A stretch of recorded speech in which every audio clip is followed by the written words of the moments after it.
Imagine a robot dog performing jaw-dropping acrobatics, defying gravity with backflips and twists.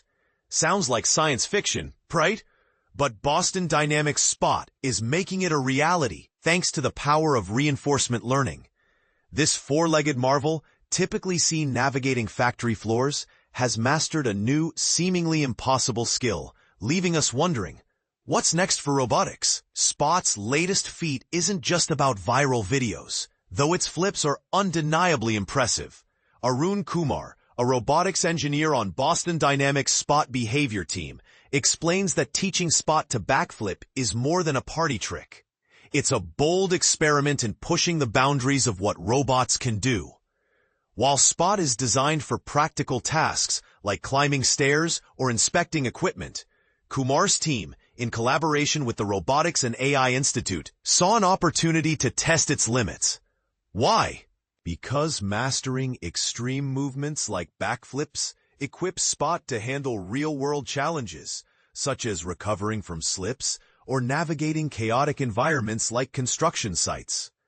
And this is the part most people miss. Reinforcement learning isn't just about teaching robots new tricks. It's about making them smarter and more adaptable.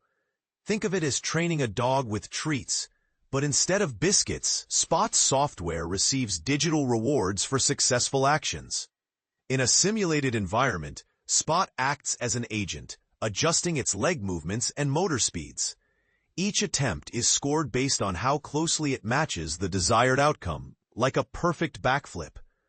Over time, neural networks refine these movements, allowing Spot to perform complex maneuvers that traditional programming simply can't handle.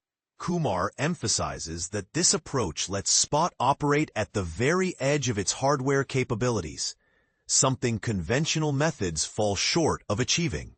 But here's where it gets controversial. Is pushing robots to such extremes practical? Or are we just chasing spectacle? Critics might argue that backflips are unnecessary for a robot designed for industrial tasks. Yet, Kumar's team counters that these extreme tests are essential for building resilience. The same reinforcement learning that enables Spot's acrobatics also helps it recover from falls or slips, making it more reliable in unpredictable environments. It's not just about the wow factor, it's about preparing robots for the real world.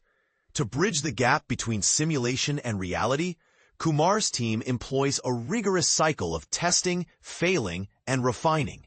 They regularly test Spot on physical hardware, document failures, and adjust the simulation to match real-world conditions. This iterative process ensures that Spot's flips aren't just lucky flukes, but the result of meticulous optimization. Spot's development has been supercharged by the Robotics and AI Institute's Reinforcement Learning Research Kit, released in 2024. This toolkit provides researchers with joint-level control of Spot's legs, a high-performance NVIDIA Jetson AGX Orin computer, and a simulation environment powered by NVIDIA Isaac Lab. These tools have accelerated Spot's learning curve, enabling it to perform feats like a septuple backflip while also improving its ability to recover from real-world mishaps. Meanwhile, for those looking to explore robotics on a smaller scale, the Unitree Go2 robot dog offers a beginner-friendly alternative. Equipped with intelligent obstacle avoidance thanks to its 4D LiDAR sensor, the Go2 is a wonderful toy for both novice and experienced robot enthusiasts. However, unlike Spot, it's designed for simpler tasks like walking and running, making it a more accessible entry point into the world of quadruped robotics. So, what do you think? Is pushing robots to perform extreme acrobatics a practical advancement or just a flashy distraction? Let us know in the comments. We'd love to hear your thoughts.